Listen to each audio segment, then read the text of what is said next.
We are going to be talking the Monday Night Football matchup here. The Chicago Bears hosting the Minnesota Vikings. This is a 44.5-point over-under. You got Minnesota favored by 2.5 here. Right here. Not a lot of points are probably going to be scored in this game, but it should be a close divisional battle. If you're new to the channel, please hit like and subscribe here so we can continue to give you daily content here on YouTube, and you can join Whisper Nation as we try to get you down in the playoff stretch. So, I mean, this is going to be a tight divisional battle, maybe an ugly one, but we've got on the Minnesota side, Dalvin Cook, who has just scorched earth through the last 2 weeks, leading this offense, and it kind of has downgraded maybe some of the other, through-the-air options. When you look at Kirk Cousins, the Chicago Bears, not a great matchup at all. Yeah, it's definitely a tough matchup, to say the least. They're the 10th best ranked passing defense per PFF, and they've been playing like it. So I don't like this matchup for Kirk Cousins, especially when you look at the O-line. 27th in pass blocking, whereas Chicago has a 6th best pass rush. They're allowing the 3rd fewest fantasy points to quarterbacks, 15.6 per game. And Kirk Cousins, he's been playing okay. He's been really spotty, really inconsistent.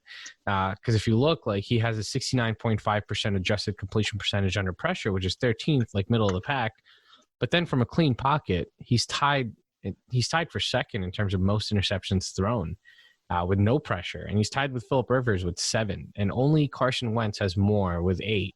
So that just tells you that, Kirk Cousins has not been seeing the field as good as he was last year, even though he does have really good options. And Justin Jefferson, budding rookie star, and Adam Thielen, and, Irv Smith even developing. I don't like this matchup for Kirk. He's out of the streaming conversation for me this week, but I would give him a look down the line. I mean, he has Carolina, Jacksonville, Dallas coming up, so he could bounce back. How are you feeling then in this particular matchup for those pass catchers? You mentioned they are, he's got Adam Thielen and Justin Jefferson, even Irv Smith, but this is a really tough secondary, really tough defense all the way around for Chicago. Yeah, I mean, credit to them. They've done really, really well. I think their defense is really what's been carrying them this entire year. And we'll see if that can continue, right? Chicago's allowing the 3rd fewest fantasy points to wide receivers, 22 per game overall.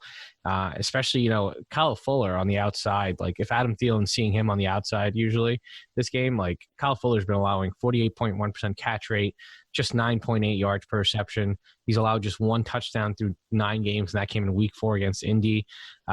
So I don't like Adam Thielen if he's lined up outside, but if they move him to the slot, I think he could have a day against Buster Screen. So keep a lookout for that. That's really matchup dependent. I do like Adam Thielen, though, as a wide receiver, too. You're playing him. You're not benching him. I know he's been letting you down, but you kind of have to start him, especially with the landscape right now. Yeah, it's not like a situation with Cooper, at least, who doesn't really have a quarterback you can, peg. At least Cousins has it, he has it in him to turn it up at any point in the game and get you those points. What about Justin Jefferson, though? Has had a couple down weeks. I think, what I've been seeing is maybe this isn't there. Maybe you can kind of shed light to this. With Dalvin Cook getting more and more work, it seems like these pass catchers have kind of diminished their volume and their value here. Yeah, I mean, I haven't really dove into, I guess, the trend over the last 2 weeks as far as the routes run by the receivers versus Dalvin Cook's production, but I'm sure there's definitely something there. Just because, if they're ahead and they're playing ahead, they don't need the receivers to run as many routes as they normally would. But I think Justin Jefferson has an interesting matchup this week against Jalen Johnson. It's going to be a battle of the rookies, and we're going to really see who's going to come out on top. Jalen Johnson's been playing really well, just allowing a 50% catch rate, but he has allowed big plays to occur, right? He's allowing 15.7 yards per catch. And Justin Jefferson, we know his skill set. It's that big, explosive playability, where he gets downfield or he gets those massive yards after the catch. So I do like Justin Jefferson as a boom bust option this week, and I think that's really what he has been, kind of a boom bust option. He hasn't really had middling production. It's either been top end, week winning upside, or just a couple points, where you're really disappointed. So I peg him as a low end wide receiver too, but again with that upside to win you a week, which I don't think happens this week. But hey, you never know. This kid's really talented. What about Irv Smith? He's kind of been up and down on the radar as far as streamable. Would you look at him this week? So I think a lot of people are going to be their perception is going to be skewed, right? Because he's coming off of 2 touchdowns last week, I think he had 2 catches for like 4 yards or something like that, and he put up 14 points in half PPR. So like a lot of people are probably, if they haven't already, but they probably spent like a waiver claim or fab on him. I don't buy it yet, right? I don't think it's consistent enough. Like if you look at his routes and if you look at his snaps, it's been all over the place this entire season. It's so tough to predict how they're going to utilize him. It's really matchup based that they're, involving him or not involving him. And I don't really trust him still as a streaming option. Like it's too inconsistent, again, the usage. Even though Chicago's allowing the 8th most fantasy points to tight ends, like it could be Kyle Rudolph, like we know Kyle Rudolph sees the end zone target. So I don't trust Irv Smith or Kyle Rudolph this week. I'd kind of stay away from these guys until we have a more clear cut, like who's tight end 1, who's tight end 2, right? Like we know Irv Smith is better, but we just don't know how he's going to be utilized. We just need Rudolph to move on. That's pretty much. We need. We need Irv Smith full blown here. Yeah. Let's talk about Dalvin Cook because obviously you're not benching him. We got smart people in Whisper Nation. He's the man. He's the myth. But Chicago, really tough matchup. So what is your expectations for Dalvin Cook in this matchup? Listen, Dalvin Cook, I'm expecting an overall RB1 performance again, right? This guy has been an absolute stud, not just the last 2 weeks, but if you haven't been paying attention for the last year and a half, like he's been one of the top 3 running backs in fantasy. And I think that continues as well. Like I know Chicago's allowed just 1 game where they've allowed an RB1, and that was to Alvin Kamara. I know they're allowing the 7th lowest EPA per rush play. Minnesota, however, is generating the 3rd most EPA per rush play. So that's a really interesting matchup, right? Chicago's allowing the 13th fewest adjusted line yards, but Minnesota's creating the 1st most adjusted line yards. And a really interesting stat that a lot of people didn't believe a couple of weeks ago, Chicago was ranked up until last week 1st amongst all teams in giving up explosive run plays. So yeah, their defense has been solid against a run, but when they do allow run plays to penetrate the defensive line, they usually go for 15 yards.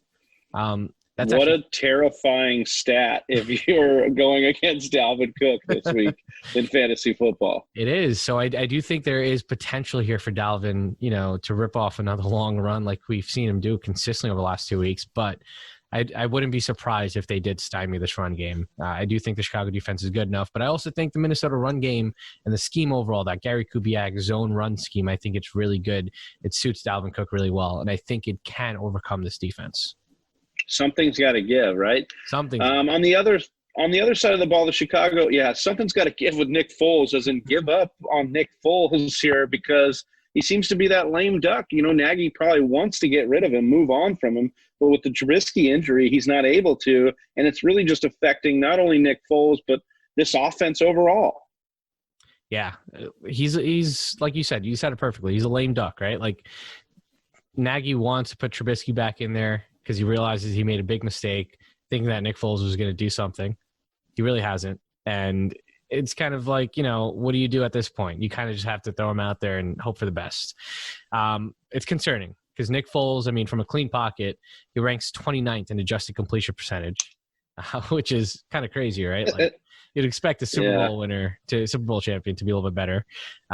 But that's actually an advantage for Minnesota because they're 30th in pass rush, right? So they can't generate pressure, but they have a guy who's kind of inaccurate even without pressure in his face. So it's an advantage to them. They can, rush for and have an extra guy in the secondary. I think one thing that's pretty, stands out on paper to me is the efficiency that Nick Foles has with and without play action. So with play action, he generates 7.6 yards per attempt. Without play action, he's generating 5.7 yards per attempt. And the concerning thing is that he's only seen 70 play action dropbacks, which is the 19th lowest. So this offense doesn't utilize play action as much as they should. And I don't think they will this week either. So I think Foles is still going to have a tough time. I think this matchup looks better on paper than it actually will be for Nick Foles. I have him as a streamer, but like one of the last guys to look at as a streaming option. We got to talk about those pass catchers for Nick Foles, but I want to take a detour here with the running backs because Dave Montgomery battling a concussion after last week, and that could mean Ryan Nall, could mean Lamar Miller. How are you seeing this running back situation working out? And, Minnesota, not a bad matchup to have on paper as far as a running back, but we may not even know what the heck's going to go on here. I think you answered your own question right there, Travi. I think it's going to be too confusing to predict, right? You have Lamar Miller, who's he's projected to be elevated from the practice squad. I think he has been already. I'm not sure. I don't think he has been as of the time that we're recording this, but it looks like he will be, right? Like, and he hasn't played a game in almost 2 years. He's a year removed from his ACL tear. I was looking at information to see if he was elevated. I don't think I saw anything that would indicate, but I do think he will be, right? Like, I do think they need some depth back there, especially with Tariq Cohen out. Cordell Patterson, who's a wide receiver, like they're converting him to a running back, and Ryan Nall, who very few career snaps. Like, yeah, sure, he got it done last week, but I just don't see them turning and giving everything to Ryan Nall. So I think it's going to be a committee approach this week with Patterson, Nall, and Miller all involved.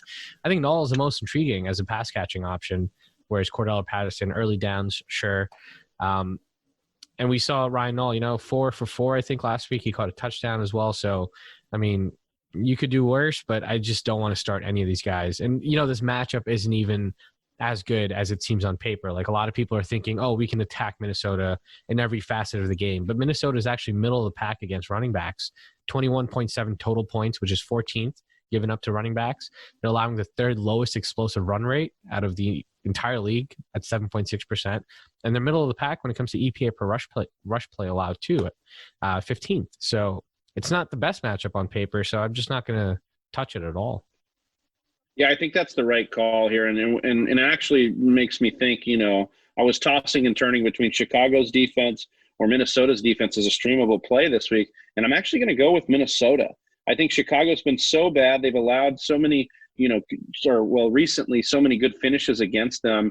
And I think what you just said there, they're actually pretty good. And I know their secondary's banged up, and we'll talk about that next. But I really like Minnesota in this matchup. Yeah, and we've seen instances like this, right? Like, if you remember last year, Atlanta's defense was terrible, and then 1 week they just turned it around. Like, they showed up and their defense was suddenly really good for the rest of the season. Like, stuff like that happens, right? Like, when coaches make a scheme change, or when they make, when they can scheme up pressure, or they have different ways where they can actually attack quarterbacks or attack the secondary or attack the pass catchers. This could be one of those weeks where we see a turning point for Minnesota to kind of, from a defensive head coach to, upgrade their defense just overnight. Yeah. Yeah, I like that. So let's talk about that secondary, because now it looks like Minnesota down to third and fourth string cornerbacks there. And Allen Robinson literally has 9 or more targets in all but 2 games this year. So he's getting the volume regardless of the quarterback. Yep. Yeah. And like you said, they've had to turn to guys like Chris Boyd and Chris Jones, not the defensive lineman, but Chris Jones, the quarterback that was traded from Detroit to Minnesota earlier this year. And he actually played against Detroit last week, and he got absolutely torched. So when you have guys like that in the secondary, you want to play all these pass catchers like Allen Robinson, Darnell Mooney, A-Rob, like you said, 9 targets. That's his basement bottom floor. I would 100% auto start, right? Minnesota's allowing the second most fantasy points to wide receivers, 5th highest explosive pass rate at 10.3%. He's going up against Chris Boyd, most likely, he's a 7th rounder, number 1. Number 2, he's allowed an 81.3% catch rate. He's allowed 187 yards in just 3 games, 94 of those after the catch, 14.4 yards per reception. He's allowed a completion in the last 3 games of 20 yards, 26 yards, and 38 yards. And he's allowing a 136.2 passer rating. So Allen Robinson should feast. But again, the quarterback play is really what's concerning. So what about Darnell Mooney? We're starting Allen Robinson. Are you putting in Darnell Mooney, wide receiver 3, flex potential here? Yeah. Listen, his routes have steadily been increasing over the course of the season. We've seen that. Last week he ran a season high 52 routes, and he's going up against Chris Jones, against not the defensive lineman, the cornerback, Chris Jones. Again, he played Detroit last week, the team that he was just traded from, and he let up 6 catches on 6 targets, which is 100% catch rate, for 65 yards and a touchdown, right? So if Darnell Mooney sees him, I think he has high-end potential. But again, I'm going to go back to saying he needs an upgrade at the quarterback position to really deliver on his potential. So he's a wide receiver 3 option for me this week. I like that call. Jimmy Graham, we're in 2020. We're still talking about Jimmy Graham as a startable tight end, and he's been, a top 8 tight end on the year. This guy will not go away. He won't go away. Listen, he's he's kind of like an every week start for me at tight end, right? Because he has 2 touchdown potential every week. Like he gets targeted. Nick Foles and him are like best buds. They hit the bar after work, Maybe they hit the bar during work based on the play we're getting out of Nick Foles. That's true too. Exactly. Right. But no, listen, Jimmy Graham's the overall tight end 6, tight end 10 in points per game. So he's been a little bit inconsistent, but he's averaging 6 targets a game, 5 touchdowns in 9 games. Like you got those guy out there. Like who else are you going to stream over him? Like you're not going to put Irv Smith over Jimmy Graham. You're not going to put Eric Ebron over Jimmy Graham. Like you're starting Jimmy Graham. Well, that's it for us, Whisper Nation. We've gone through the Chicago-Minnesota Monday Night Football matchup. If you like what you saw, you like what you heard, go ahead and hit subscribe. Hit that like button and let us know what you think in the comments below. For Summy, the Sultan of Stats, you can find him over at Twitter, on Twitter at Summy, SMSAMI, TFW. Man, botched this ending. And I'm Big Travi. We are the Fantasy Whisperers. We're out. Peace. Peace.